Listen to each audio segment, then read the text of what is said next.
people, the workers in the field, everyone did their best. Sometimes it may have come up a little short, but you know, my oldest son, and some of you may know, he's a National Guard, and he was called out immediately to go to Charleston, and of course he lives here in Hamlin, and after the second day he told me, he said, well, I'm getting word about you all down there. You're not requesting near as much stuff as everybody else. And I get a hold of Alan, and I think he even talked to Alan, and it basically was that we did have some things stored, and we were able to get things taken care of immediately with water and things, and that was a difference. And I think it speaks well for Alan and his group. That, anytime they can plan ahead, certainly helps our people. Just like that ice machine, we found out that there was a shortage, and we weren't going to get ice for 4 or 5 days. You know, we went over and we bought an ice machine. We had it installed in the basement where we've got a generator, and we were sacking ice as quick as it would make it. So now, at least, next time it rolls around, we'll have at least several hundred pounds of ice on hand, and we'll continue to do that. And unfortunately, you learn from what you don't have this time, and I hope I don't ever have to repeat it again. And I'm sure every one of y'all will feel the same way. Well, I think we're on the right track by listening to people and see if we can improve, make whatever we can to make the system work better. So, okay. We'll do that. Thank you, Al. Thanks, Al. Next thing on the agenda is David Miller. Yes. David? Now that Ramey's admitted guilt to voter fraud, would you think that, I'd like to ask the county commission to have him to repay all the money he spent, plus his salary, and everything that he voted on be put on hold until we get 3 county commissioners that can vote on it. I don't have any comment other than I hear what you're saying, and that's all I can say. You think he should pay the money back since he was illegal in office? He got the money illegally. Well, I'm not making any comment to that effect. I'll just make note of what you're saying. All right, thank you. Next thing on the agenda is public comments. Is there anyone in the audience that was not on the agenda that would like to speak at this time? Yeah.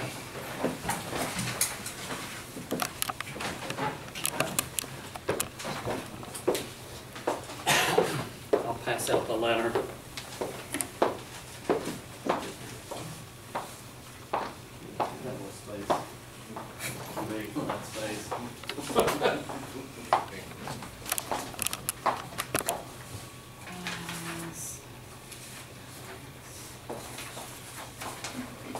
You know, it's fair time again, and we need some help.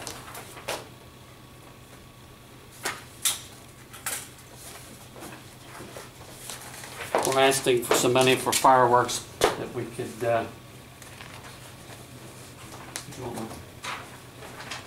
Judy, you want one? Yeah.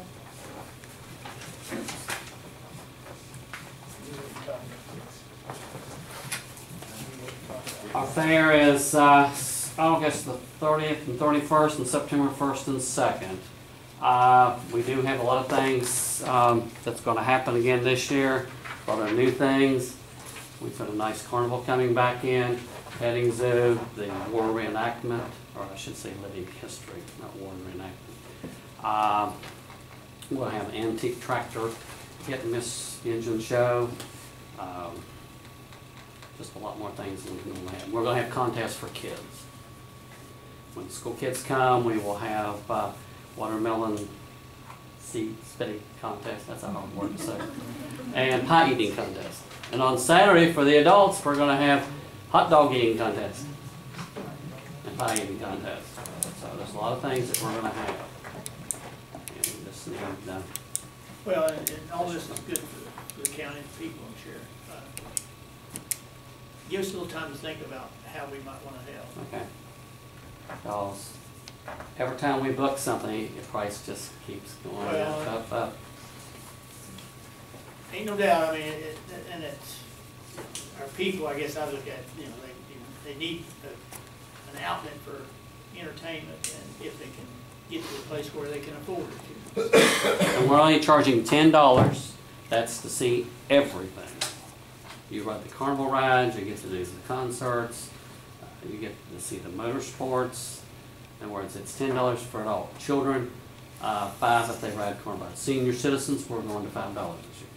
And just like, out of the 4 days, and each day be, the fee be the same Yes, each day. fee will be the same. And on Saturday night, starting at 7 o'clock, it will be free to get in, but you still have to pay the fee to ride the rides for the fireworks. On Saturday night. So, We'll get you an answer. thanks, sir. Thank you.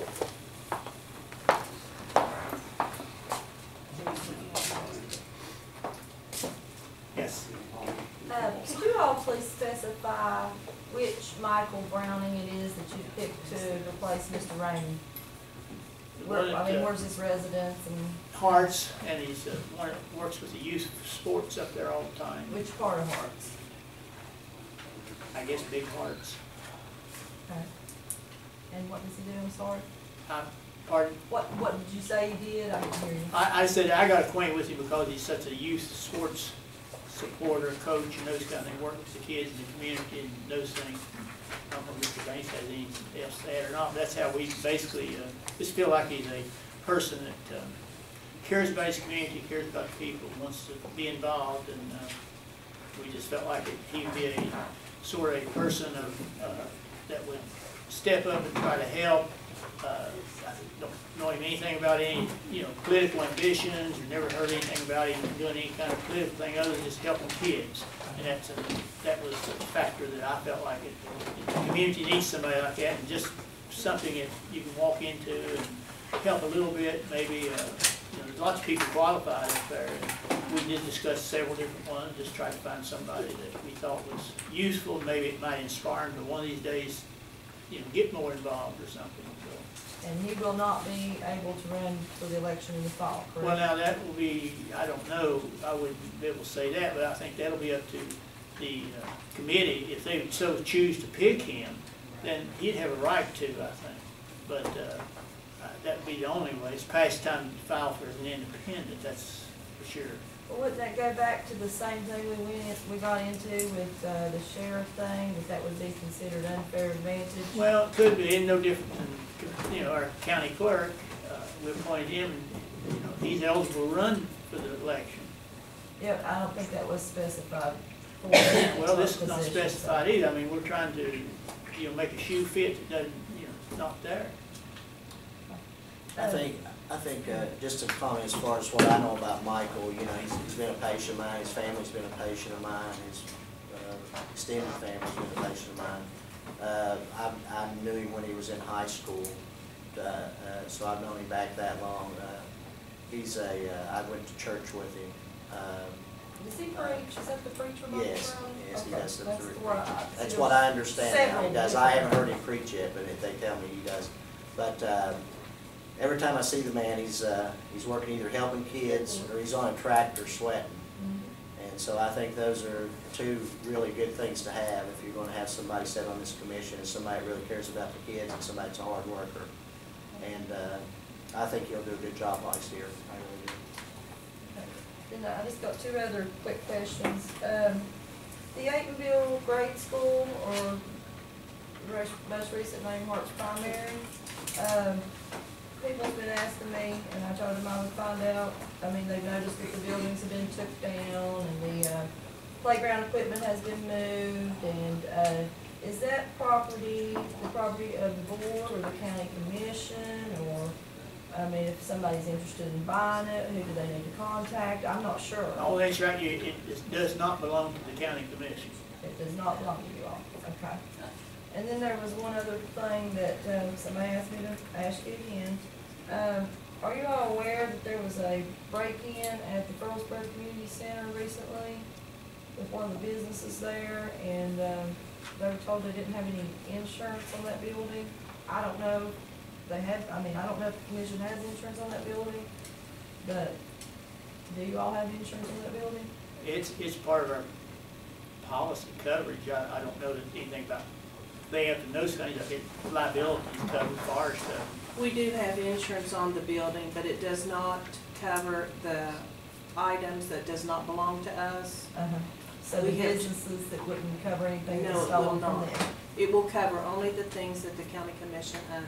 Like if they broke into your all's government office? We're done damage. Right. I'm sorry. damage to the building or whatever is covered. All right, thank you very much. Mr. That, Brightmore? that county commission position, is that gonna be on the ballot in November? Yes, there'll be a position on there, be two, matter of fact, as I understand it, Mr. Yu may want to address it. But there'll be two positions, one for the regular term, 6-year term, then there'll be an unexpired term for 4 years, basically. And which districts will be the 6 and the 4? Well, you know, it depends on which lawyer you talk to. My interpretation is that the 6-year term comes from District 1, where Mr. Matthews and Mr. Lovejoy have been nominated. And I sit in District 3 here in Hamlin, West Hamlin. And so District 2 is the only one that would not be represented. So in my opinion, it would come in District 2 from basically Big Ugly to Falls Creek or somewhere in that Pleasant View area, somewhere there, wherever that line is. Not real positive, somewhere in that general area. But there has been some discussion amongst lawyers that you couldn't really define that. It would be whoever gets the highest votes would get the choice of where they pick, either 1 or 2, not 3, but 1 or 2. But I haven't, you know, it's highly discussed. Secretary of State's office, our prosecutor, I'm just still giving them the lay definition as far as I'm seeing. I said in 3, 1 was open in the primary and we had nominations, and 2 has been vacated. That's all I can say. I may have missed it because I stepped out, but is Michael Browning from District 1 or District 2? 2.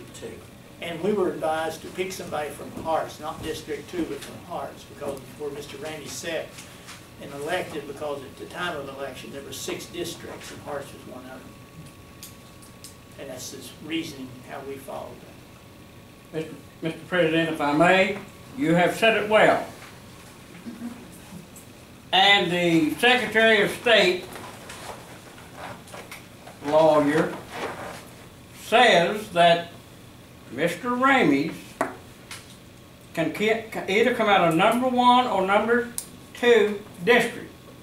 But we create a little problem. If 1 is elected for the full term over there in number 1, then Mr. Ramey's cannot come out of number 1. The person who wins the full term is seated before the unexpired term. So if they're both in 1, that eliminates that. So that has to be worked out, whatever. Yeah, I guess it's one of those things that as I listened to them, I thought, well, lawyers, judge will make some decision sometime maybe, but hopefully that things will work itself out just by vote count. And so I just thought, well, no use to worry about it. We'll wait till the election, and then we'll count votes, and then we'll see what happens. Well, that's kind of the way I look at it too. I still think that, you know, the unexpired term, to be fair to the guy in Dot River, would have to come out of District 2. I mean, to fill out, someone would have to live in District 2 to fill that term. But now, that's the way I see it as being fair. I think that this would be run between Mr. Lovejoy and Mr. Matthews in District 1, Mr. McCann sets in District 3, and then we have an opening in District 2.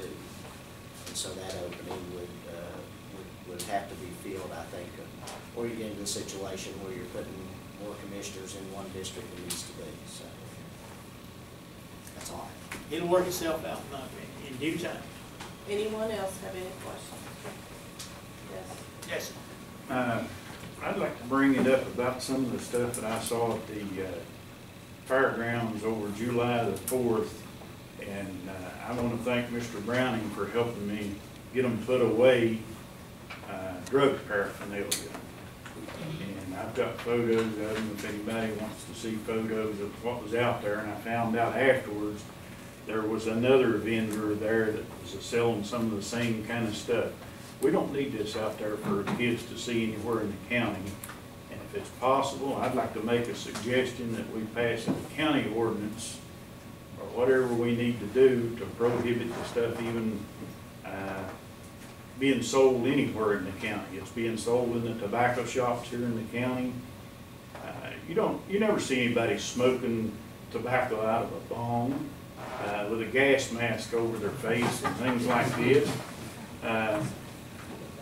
The state law specifically states that it is not allowed to be sold at fairs, festivals, or any outdoor things such as a outdoor flea market, yard sale, or anything like that. It's 4719-8, if you'd like to read it, in the West Virginia Code. I researched it because I was told that on July the 4th out there that there wasn't anything that could be done about it. It was legal for him to sell it, but that's not what West Virginia Code says. And I'd like to see it, something else. I don't care if it's another law or whatever. We don't need this for our kids. We got enough drug activity in this county. We're killing the kids, the grown-ups, and everything. And there's no use of adding to it, by having it in front of them. I know I was there at the fairgrounds, and you'd see kids gang up over there where the one that I found, and when I'd walk over through there, you'd see 8 or 10 kids leaving. Yep. And there's a lot of people in here that saw this going on. I even confronted 4 people that was drinking there and had them leave. And there was nobody else around there but me. Maybe I didn't have enough authority to do it, but something needs to be done. You don't need all that drug paraphernalia laid out for everybody to see. And you say you talked to some of the law enforcement people, I read West Virginia Code but have myself. you talked to I spoke to one on July the 4th who was there. He was there. I'd rather not mention his Yeah. name. And he told me there was nothing we could do about it. It was legal for him to sell it, but when you read West Virginia Code, maybe he needs to read it himself. Like I say, read 4719-8. It specifically states no fairs, festivals, or anywhere outdoors. Okay, that's good information, and I will definitely get the prosecutor and see how he thinks we should. And this wasn't one of the sheriff's department deputies that told me that. Yeah. I'll stick up for the sheriff's department. Good. But I continued to, Well, I even called you that night, if you remember, and Mr. Browning came over. He was kind enough finally to get them to put it out of sight, but I was told they was still peddling it a little bit afterwards. Well, and maybe, it's one of those things that we just need to see what the law's already there. We just need to make sure that people understand it and the law enforcement people know what they need to do about it. I know what I'd like to have done, but I'd like to do something just busted it all up, I'll be honest Well, with you. you've done pretty good anyway, just, Oh, yeah. He did a great job. Didn't do as good as I wanted to. I understand.